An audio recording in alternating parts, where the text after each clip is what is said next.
یا ایھا الذین آمنوا، اے ایمان والو، اذا تداینتم بدین الی اجل مسمی، جب آپس میں دین کا قرض کا معاملہ ہو، اجل مسمی تک، مقررہ مدت تک، کسی کو قرض دے رہے ہو اور رقم معقول رقم ہو اور ایک مدت تک قرض دے رہے ہو، تو بغیر شرم اور جھجک کے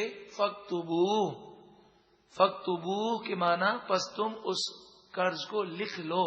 یہاں پر اگر ہم لکھنے بیٹھیں تو قرض لینے والا ناراض ہوتا ہے اور کہتا ہے کہ مجھ پہ بھروسہ نہیں ہے۔ ہمیں اسے سمجھانا چاہیے کہ یہ لکھنے کا حکم اللہ تعالی نے دیا اور یہ مستحب ہے، تو ہم اس مستحب پر عمل کریں، برکتیں ہوں گی، آپ کو بھی فائدہ ہے، مجھے بھی فائدہ ہے، کہیں میں بھول نہ جاؤں، کہیں آپ نہ بھول جائیں۔ وَلْيَكْتُبْ بَيْنَكُمْ كَاتِبٌ بِالْعَدْلِ، اور چاہیے کہ لکھنے والا انصاف کے ساتھ لکھے اور ٹھیک ٹھیک لکھے۔ وَلَا يَأْبَ كَاتِبٌ أَن يَكْتُبَ كَمَا عَلَّمَهُ اللَّهُ، کاتب کو جیسا اللہ نے لکھنا سکھایا تو وہ لکھنے سے انکار نہ کرے جبکہ کوئی شرعی مجبوری نہ ہو۔ ہاں اگر مصروف ہو تو کہہ سکتا ہے میں تھوڑی دیر کے بعد لکھ دوں گا، وہ اس پر اجرت کا مطالبہ کر سکتا ہے۔ فَلْيَكْتُبْ، بس چاہیے کہ وہ لکھے۔ وَلْيُمْلِلِ الَّذِي عَلَيْهِ الْحَقُّ، سوال یہ کہ لکھوائے کون؟ تو قرآن مجید فرقان حمید نے فرمایا اور چاہیے کہ مقروض لکھوائے، جس پر حق آتا ہے وہ لکھوائے، تاکہ مقروض کو یاد رہے کہ میں نے اتنا قرضہ لیا ہے، اور وہ یہ نہ کہہ سکے کہ تم نے میری توجہ نہیں تھی، تم نے تو کچھ اور لکھوا دیا ہے، میں نے اتنا قرضہ تھوڑی لیا ہے۔ وَلْيَتَّقِ اللَّهَ رَبَّهُ، اور چاہیے کہ وہ اپنے رب اللہ سے ڈرے۔ وَلَا يَبْخَسْ مِنْهُ شَيْئًا، اور پورا پورا ٹھیک لکھوائے، اس سے کسی چیز کو کم نہ کرے۔ فَإِنْ كَانَ الَّذِي عَلَيْهِ الْحَقُّ سَفِيهًا، پس اگر جو مقروض ہے، جس پر حق آتا ہے، وہ سفیہ ہو یعنی نادان ہو، بولنے کا فن نہ ہو، وہ لکھوا نہ سکتا ہو، یہ اسٹیٹمنٹ وہ بنوانے کی طاقت نہ رکھتا ہو، او ضعیفاً، یا کمزور ہو، او لا یستطیع ان یمل ہوا، یا اسے لکھوانا نہ آتا ہو، لکھوا نہ سکتا ہو، کوئی بھی صورت ہو، فَلْيُمْلِلْ وَلِيُّهُ بِالْعَدْلِ، تو چاہیے کہ اس کا سرپرست انصاف کے ساتھ لکھوا دے۔ وَاسْتَشْهِدُوا شَهِيدَيْنِ مِن رِجَالِكُمْ، اور تم دو گواہ مقرر کر لو مردوں میں سے۔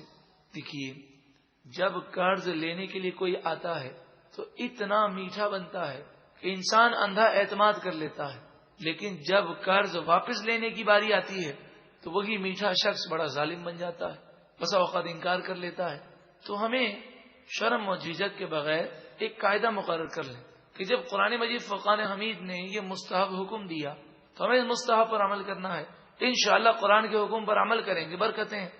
فَإِن لَّمْ يَكُونَا رَجُلَيْنِ، اور اگر دو مرد گواہ نہ مل سکیں، فَرَجُلٌ وَامْرَأَتَانِ، تو ایک مرد اور دو عورتوں کو گواہ بناؤ۔ دو عورتوں کو گواہ بنانے کی حکمت کیا ہے؟ اس کی حکمت آگے بیان ہو رہی ہے۔ ممن ترضون من الشہداء، گواہ کس کو بنایا جائے؟ قرآن مجید فرقان حمید نے فرمایا جس سے تم راضی ہو اسے گواہ بنا لو۔ ان تضل احداہما، دو عورتوں کو گواہ بنانے کی حکمت یہ ہے کہ اگر ایک بھول جائے فتذکر احداہما الاخری، تو دوسری پہلی کو یاد دلا دے، یہ حکمت ہے۔ عورتوں میں بھولنے کا مرض مردوں کے مقابلے میں زیادہ ہوتا ہے۔ وَلَا يَأْبَ الشُّهَدَاءُ إِذَا مَا دُعُوا، اور گواہ گواہی دینے سے انکار نہ کریں، اذا ما دعوا، جب انہیں گواہی کے لیے بلایا جائے۔ لیکن یہاں پر یہ ضروری ہے کہ حکومت کی ذمہ داری ہے کہ وہ ایسے گواہوں کو تحفظ ادا کرے۔ اگر گواہ کو تحفظ نہیں اور جان کا خطرہ ہو اور وہ اپنی جان بچانے کے لیے کورٹ میں نہ آئے تو اس کا حکم دوسرا ہے۔ تو یہ حکومت کی ذمہ داری ہوتی ہے کہ وہ اسلامی گورنمنٹ قائم کرے اور ایسا ماحول پیدا کرے کہ گواہ آزادی کے ساتھ گواہی دے سکے۔ وَلَا تَسْأَمُوا أَن تَكْتُبُوهُ صَغِيرًا أَوْ كَبِيرًا إِلَىٰ أَجَلِهِ، اور تم لکھنے میں سستی نہ کرو، صغیراً چاہے قرض چھوٹا ہو، او کبیراً چاہے بڑا ہو، الی اجلی جب ایک مدت تک قرض کا لین دین ہو تو سستی نہ کرو، لکھ لیا کرو۔ ذالکم اقسط عند اللہ، یہ لکھ لینا اللہ کے نزدیک زیادہ انصاف کی بات ہے. وہ اقوام للشہادہ اور گواہی زیادہ قائم کرنے والا ہے. وہ ادنا اللہ ترتابو اور یہ زیادہ مناسب ہے کہ تم آپس میں شک میں مبتلا نہ ہو. اس طرح مضبوط کام کرو گے تو شک میں مبتلا نہیں ہوگی. الا ان تکون تجارتا حاضرۃ تدیرونھا بینکم، مگر وہ بزنس کہ جو تم روز مرہ کرتے ہو اور روزانہ تدیرونھا وہ گھومتا رہتا ہے تمہارے درمیان، تو بار بار لکھنا پھر اس کو ضائع کرنا پھر لکھنا سگنیچر کرانا ایک بڑا مشکل امر ہے. تو فرمایا فلیس علیکم جناح الا تکتبوھا، پھر تم پر کوئی حرج نہیں کہ تم اسے نہ لکھو، کوئی بات نہیں. وَأَشْهِدُوا إِذَا تَبَايَعْتُمْ، اور جب تم سودا کرو تو گواہ مقرر کر لیا کرو. معمولی سودا ہو تو کوئی حرج نہیں، لیکن اگر سودے کی مقدار زیادہ ہو تو قرآن مجید فرقان حمید نے حکم دیا یہ مستحب ہے کہ سودا کرتے وقت 2 مسلمانوں کو گواہ بنا لیا جائے. وَلَا يُضَارَّ كَاتِبٌ وَلَا شَهِيدٌ، لکھنے والے کو بھی تکلیف نہ دی جائے اور گواہ کو بھی تکلیف نہ دی جائے. یعنی لکھنے والے کو بغیر اجرت کے لکھنے پر مجبور نہ کیا جائے اور گواہ کو زبردستی سچی گواہی سے نہ روکا جائے.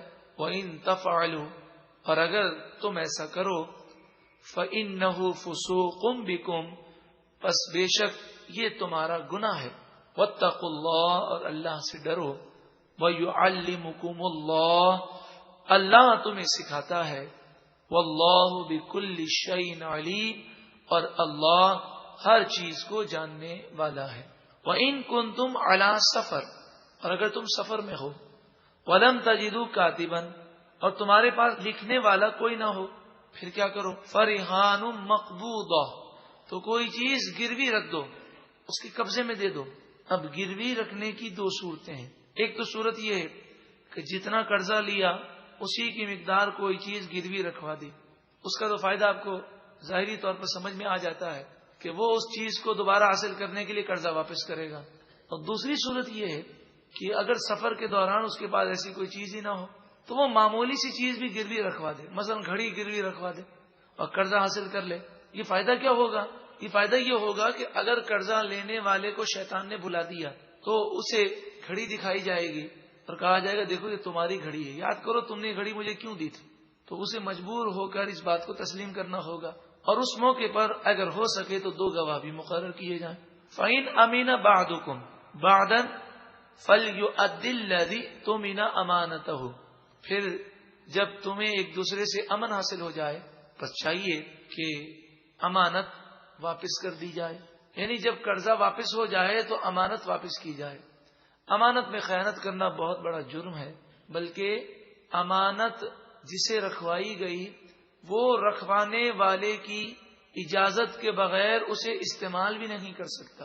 مثلا کسی نے 1000 روپیہ ہمیں امانت رکھوایا تو ہم نے استعمال کر لیا اور دوسرے 1000 روپے اس کو بعد میں دے دیے تو یہ اس کی اجازت کے بغیر جائز نہیں ہے. یہ قاعدہ یاد رکھیں.